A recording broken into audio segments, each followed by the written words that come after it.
올해는 대한민국 5.18 민주화운동 40주년입니다. 갑작스레 찾아온 역사상 세 번째 팬데믹 사태로 세계 곳곳에서 인권을 비롯한 기본적 가치들이 흔들리고 있습니다. 40년 전 대한민국 광주에 울려 퍼진 총성은 인권의 신호탄이 되었습니다. 오늘날 총성도 없이 100만 명 가까이 숨진 바이러스와의 전쟁은 또 다른 인권의 문제에 눈을 뜨게 했습니다. 코로나19는 전혀 새로운 인권의 위기를 불러온 것이 아니라 그동안 은폐되거나 묵과되어 온 인권의 이야기를 수면 위로 드러낸 것이라고 생각합니다. 코로나19는 우리 사회의 가장 취약한 골이 가장 골마있던 상처를 극명하게 드러냈습니다. 사회적 약자들은 동일한 타격에도 더 큰 고통을 겪었습니다.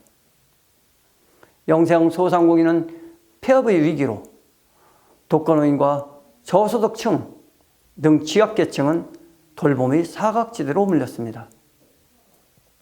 특정 지역과 소수자, 외국인 등에 대한 정체 없는 혐오가 이어졌습니다. 코로나19를 낳은 근본적 원인은 성장의 불균형입니다. 그동안 우리는 양적 팽창에 집중해 왔습니다. 끝없는 성장의 과정에서 촉발된 기후변화는 생태계의 교란을 낳았습니다.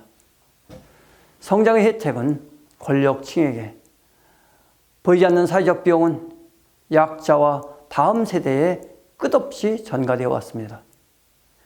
그리고 이 바이러스의 고통은 사회적 약자에 가중되며 양극화를 더 심화시켰습니다. 단순히 백신을 개발하는 것만으로 코로나19의 후유증을 극복할 수 없습니다. 물론 백신은 바이러스로 인한 인명피해와 경제적 비용의 손실을 회복할 수 있겠지만 물리적 치유만으로 코로나19는 완전히 종식될 수 없습니다. 사회적 회복력을 지금부터 키워내야 합니다. 사회적 회복이란 코로나19 이전의 상태로 돌아가는 것이 아닙니다. 사람과 사람, 사람과 자연 사이의 불합리한 관계를 전면적으로 재설정함으로써 사람 중심의 새로운 도시로 나아가는 것입니다. 인간의 존엄성과 최소한의 기본권이 곳곳에 녹아있는 도시, 이것이 포스트 코로나 시대의 과제이며 진정한 뉴 노멀입니다. 인권은 그 자체로 일상입니다. 직장이나 계약관계의 갑질, 폭력, 차별, 모든 일상에서 이런 인권입니다. 때문에 인권은 국가의 거창한 이슈라기보다는 지자체의 이슈에 더 가깝습니다. 위기 속에서 이러한 지자체의 역할은 더 명확하게 드러났습니다. 지방정부의 선제적 대응은 코로나19로 인한 사회적, 경제적 충격을 완화하는 중요한 변수가 되었습니다. 아이디어와 실행력을 모두 갖춘 지방정부는 그 진가를 여실히 드러냈습니다. 초유 위기를 촉매로 중앙정부와 지방정부의 관계는 통제와 지시가 아닌 수평적 협력관계로 변모했습니다. 정부의 굵직한 방역 지침에 따라 생활 속에서 시민에게 와 닿는 실행 아이디어를 배출했고, 이 작은 정부들이 만들어낸 작은 혁신은 거대한 파동이 되어 중앙정부로 다시 파급되고 수차례의 고비를 넘는 원동력이 됐습니다. 공공과 공공, 공공과 민간, 도시와 도시 간 수평적인 협력 역시 이 방역망을 더욱 견고히 했습니다. 다양한 형태의 참여를 허용하는 개방적 분위기 속에서 의료인은 헌신적으로, 시민들은 사회적 거리 두기와 마스크 쓰기, 손 씻기 등으로 자발적으로 동참했습니다. 민관은 물품과 인력뿐 아니라 아이디어를 나누며 거버넌스 대응 시스템을 구축했습니다. 이렇듯 행정의 효율성보다는 투명성, 책임성, 민주성에 초점을 둔 결과적으로 가장 효율적인 대응 전략이 마련됐습니다. 특히 고양시가 긴밀한 민관 협력 거버넌스 운영으로 위기를 극복하는 모범 사례로 주목받았습니다. 고양시는 2013년 조례 제정으로 인권정책의 토대를 마련했고 2015년 1차 인권 기본계획을 수립한 데 이어 2차 계획을 수립 중에 있습니다.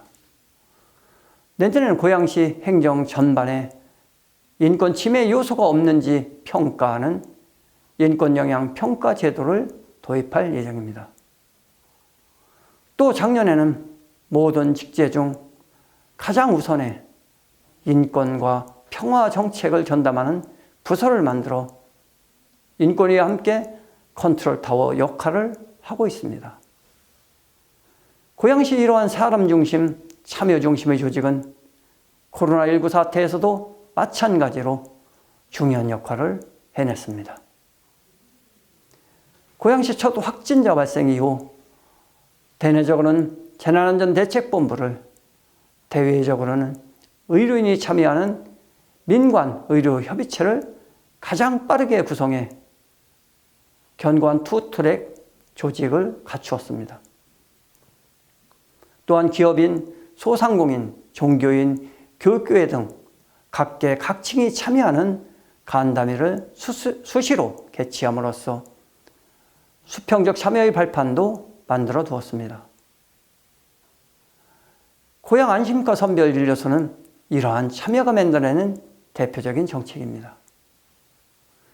신천지 집단 감염으로 코로나19 검사 건수가 4배로 폭증하며 보다 빠르고 안전한 검사 방식의 필요성이 대두됐던 그 시점에 고양시는 재난안전대책본부와 민관의료협의체 논의를 통해 전국 지자체 최초로 드라이브스루 방식의 선별진료소를 도입하게 되었습니다. 이 드라이브스루 방식은 의료진과 다른 방문객의 감염 우려를 낮추면서 검사 시간을 5분의 1로 줄였습니다. 안전성과 신속성의 두 마리 토끼를 잡은 획기적인 선별진료 방식이었습니다. 또한 문진, 검사, 검체 채취의 3단계 시스템을 최초로 체계화함으로써 정부의 승차 진료 표준 모델로 채택되기도 했습니다. 또한 고양시는 법에 가로막혀 있던 원격 화상 진료 시스템을 전국 최초로 도입해 감염 위험을 최소화하기도 했습니다. 코로나19로 가장 큰 경제적 타격을 입은 소상공인과 농업인도 선제적으로 지원했습니다. 고양시 산업구조에서 자영업은 큰 비중을 차지합니다. 코로나19 확산 이후 전국 최초로 음식점, 카페에 대한 5기 영업을 허용해 밀집도를 낮추면서 매출 회복에도 도움을 주었습니다. 또한 사회적 거리두기 격상에 따라 영업이 중단된 고위험시설 업소에 특별 휴업지원금을 지급했습니다. 농업인과 소상공인 수도요금을 50% 감면하는 한편 전 시민에게 위기극복 지원금을 지급하고 정부 재난지원금을 100% 지급해 지역 소비를 활성화했습니다. 고양시를 비롯한 지자체의 혁신적 대응 방식은 사유는 국제적으로, 실천은 지역적으로라는 대응 기준을 정립하는 계기가 되었습니다. 현장에서 발견된 문제점은 아직 지방정부의 권한과 재정이 절대적으로 부족하다는 것입니다. 긴급한 상황에서 지역 실정에 맞는 유연한 대응을 하기에는 어려움이 있습니다. 중앙과 지방 간 효율적인 역할 분담이 체계화되지 않았고 위기에 따른 관행은 여전히 남아 있습니다. 앞으로 자치분권을 제도적으로 확대함으로써 지자체에게 더 많은 자율성을 보장해야 합니다. 이는 궁극적으로 시민의 주체적 참여를 보장할 수 있는 길이며 모두의 존엄성을 보장할 수 있는 길입니다. 포스트 코로나 시대 인간 존엄성 실현을 위한 사회적 회복력을 키우고 사람 중심의 도시로 나아가는 것이 고양시를 포함한 지방정부에 주어진 가장 중요한 과제입니다. 이는 사람답게 살 수 있는 국가의 의무, 사회의 책임, 개인의 사명이 어우러질 때 가능합니다. 그 해답은 사회 거버넌스 간 협력과 연대입니다. 오늘 이 자리가 포용과 회복의 인권도시로 나아가기 위한 연대와 협력의 촉매제가 되기를 바랍니다. 경청해 주셔서 감사합니다.